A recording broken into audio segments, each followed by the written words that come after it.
చిత్తూరు జిల్లాలో ఘోర రోడ్డు ప్రమాదం జరిగింది. మొగిలి ఘాట్ వద్ద లారీ బస్సు ఢీకొన్నాయి. ప్రమాదంలో 7 మృతి చెందారు. 30 మందికి గాయాలయ్యాయి. మృతుల సంఖ్య పెరిగే అవకాశం కనపడుతోంది.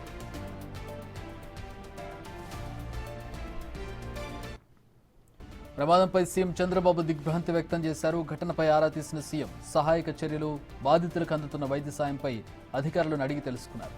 క్షతగాత్రులకు మెరుగైన వైద్యం అందించాలని ఆదేశించారు. మృతుల కుటుంబాలకు సంతాపం తెలిపిన సీఎం చంద్రబాబు బాధిత కుటుంబాలను ప్రభుత్వం ఆదుకుంటుందని హామీ ఇచ్చారు.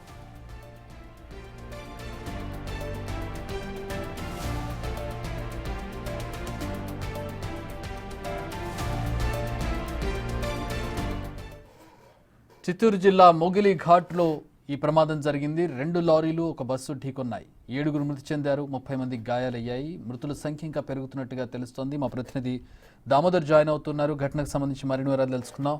దామోదర్, మృతుల సంఖ్య పెరుగుతున్నట్టుగా తెలుస్తోంది. ఎంతమంది క్షతగాత్రులు ఉన్నారు? అసలు ఘటన ఎట్లా జరిగింది? చక్రి, ఉమ్మడి చిత్తూరు జిల్లాలో వరుసగా 2వ రోజు కూడా ఘోర రోడ్డు ప్రమాదం చోటు చేసుకుంది.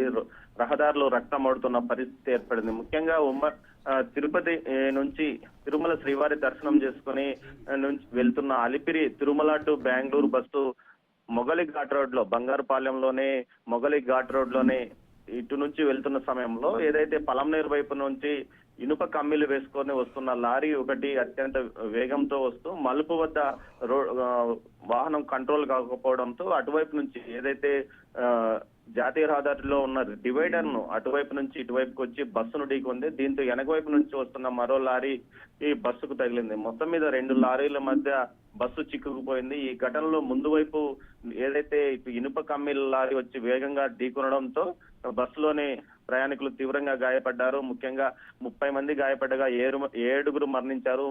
మృతుల సంఖ్య మరింతగా పెరిగే అవకాశం ఉందని కూడా చెప్తున్నారు. ముఖ్యంగా గాయపడిన వారిని వెంటనే అటు సుమారు అరగంట లోపు ఇటు పలంనేరు ఆసుపత్రితో పాటు బంగారుపాలెం ఆసుపత్రికి తరలించారు.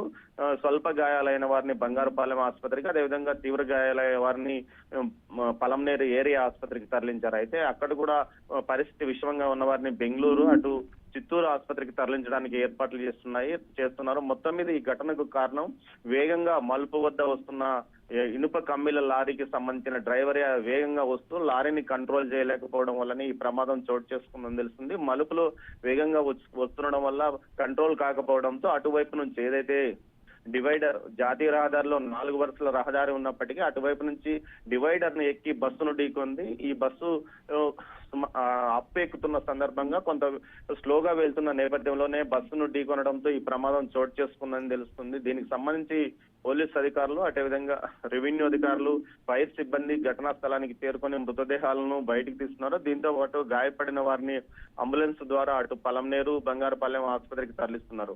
ఇనుప కమ్మీలు కూడా ఏదైతే లారీ అత్యంత వేగంగా వచ్చి ఢీకొనడంతో ఇనుప కమ్మీలు రోడ్డు రహదారి అవతల వైపు ఎగిరిపడ్డాయంటే ఎంత వేగంతో డ్రైవర్ వాహనాన్ని తోలుతున్నాడో పరిస్థితి అర్థమవుతుంది. మొత్తం మీద ఈ ఘటనకు సంబంధించి చనిపోయిన వాళ్ళ వివరాలు తెలిసే దామోదర్, ఎక్కడి నుంచి ఎక్కడికి వెళ్తూ ఉన్నారు, ఏంటి అంటే వాళ్ళ వివరాలు ఏమైనా తెలిసాయా? చక్రి, ఘటనా స్థలంలో ఇంకా ఏదైతే మృతదేహాలను వెలికి తీయడము, రోడ్డు క్లియరెన్స్ చేయడము, దీంతో పాటు క్షతగాత్రులను ఆసుపత్రికి తరలించే పనిలో ఉండటం వల్ల ఇంకా వివరాలు పోలీసులు వెల్లడించలేదు. పూర్తి స్థాయిలో ఏదైతే రోడ్డు క్లియరెన్స్ కానీ అదేవిధంగా మృతదేహాలను పూర్తిగా వెలికి తీయడం, దీంతో పాటు క్షతగాత్రులందరినీ ఆసుపత్రికి తరలించే పని పూర్తయిన తర్వాతనే వివరాలు తెలుపుతామని అధికారులు చెప్తున్నారు. అయితే మరణించిన వారిలో ఒక చిన్న బాలుడు కూడా ఉన్నాడు. మిగతా 6 మధ్య వయస్కులు, ఒక వృద్ధుడు కూడా ఉన్నాడు. మొత్తం మీద ఘటనా స్థలంలో ఇప్పటికీ 4 మరణించారు. మిగతా 2 ఆసుపత్రిలోనూ, మరొకరు పలంనేరు ఆసుపత్రిలో మరణించారు. మొత్తం మీద ఇప్పటికీ 7 మంది మరణించినట్లు పోలీసులు తేల్చి చెప్పారు. మృతుల సంఖ్య మరింతగా పెరిగే అవకాశం ఉందని చెప్తున్నారు చక్రి. అయితే ఈ ఘటనకు సంబంధించి నిన్న ఏ విధంగా బాక్రాపేట ఘాట్ రోడ్ లో ప్రమాదం చోటు చేసుకుంది, అదే రీతిలోనే ఈ రోజు కూడా ప్రమాదం జరిగిందని చెప్తున్నారు. మలుపు వద్ద వేగాన్ని కంట్రోల్ చేయలేకపోవడమే దీనికి కారణమని పోలీసులతో పాటు అక్కడ స్థానికులు కూడా చెప్తున్నారు Chakri. Thanks for the updates Damodar. Most unfortunate accident, చాలా దురదృష్టకరం. అభంశుభం తెలియదు. బస్సు రైట్ రూట్లో వెళుతోంది, ఎక్కుతోంది, చాలా స్లోగా వెళుతోంది. పైనుంచి అంటే డౌన్కి వస్తున్నటువంటి వెహికల్ లారీ ఇనుప చువ్వలతోటి వెళ్తున్నటువంటి లారీ అతి వేగంగా వస్తుంది. డ్రైవర్ చాలా వేగంగా నడుపుతున్నాడు. అదుపు తప్పి అవతల పక్కకి అంటే రాంగ్ రూట్లోకి వెళ్ళి 4 లేన్ రోడ్ అది రాంగ్ రూట్లోకి వెళ్ళి డివైడర్ ఎక్కి అవతల పక్కకు వెళ్ళి అవతల పక్కన ఉన్నటువంటి బస్సు స్లోగా అప్పెక్కుతున్నటువంటి బస్సును ఢీకొట్టింది. ఆ ఢీకొట్టిన సందర్భంలో ఆ ఫ్రంట్ పార్ట్ దెబ్బతింది, ఫ్రంట్లో ఉన్నటువంటి వాళ్ళకి గాయాలయ్యాయి. ఇక వెనకాల అంటే బస్సు వెనకాల వస్తున్న మరో లారీ వెనక నుంచి బస్సును ఢీకొట్టింది. దీంతో వెనకాల ఉన్న వాళ్ళకి గాయాలయ్యాయి. బస్సులో మొత్తంగా 30 మందికి గాయాలైనట్టుగా తెలుస్తుంది. ఇప్పటి వరకు 7 మృతి చెందినట్లుగా వివరాలు అందుతూ ఉన్నాయి. ఇంకా ఆ భీతావహ దృశ్యాలను మనం చూస్తున్నటువంటి పరిస్థితుల్లో ఇంకా క్లియరెన్స్ జరుగుతూ ఉంది. మృతుల వివరాలు ఏంటి, వాళ్ళు ఎక్కడి నుంచి ఎక్కడికి వెళ్తూ ఉన్నారనేది ఇంకా తెలియాల్సి ఉంది.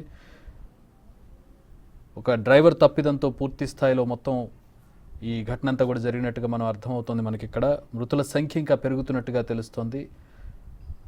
ప్రస్తుతం దానికి సంబంధించిన దృశ్యాలను మనం చూస్తున్నాం. మొగిలి ఘాట్లో ఈ ఘటన చోటు చేసుకుంది. రోడ్డు పెద్దది, పైగా ఘాట్ రోడ్డు అయినా కూడా నిర్లక్ష్యం కారణంగా ఈ ఘటన చోటు చేసుకుంది. ప్రస్తుతం క్షతగాతులకు మెరుగైన వైద్యం అందించాలని చెప్పి చంద్రబాబు అధికారులను ఆదేశించారు. అలాగే చనిపోయిన వారి కుటుంబాలను ఆదుకుంటామని చెప్పి ఆయన హామీ ఇవ్వడం జరిగింది. తీవ్ర దిగ్భ్రాంతిని వ్యక్తం చేశారు ముఖ్యమంత్రి ఈ యాక్సిడెంట్కి సంబంధించి.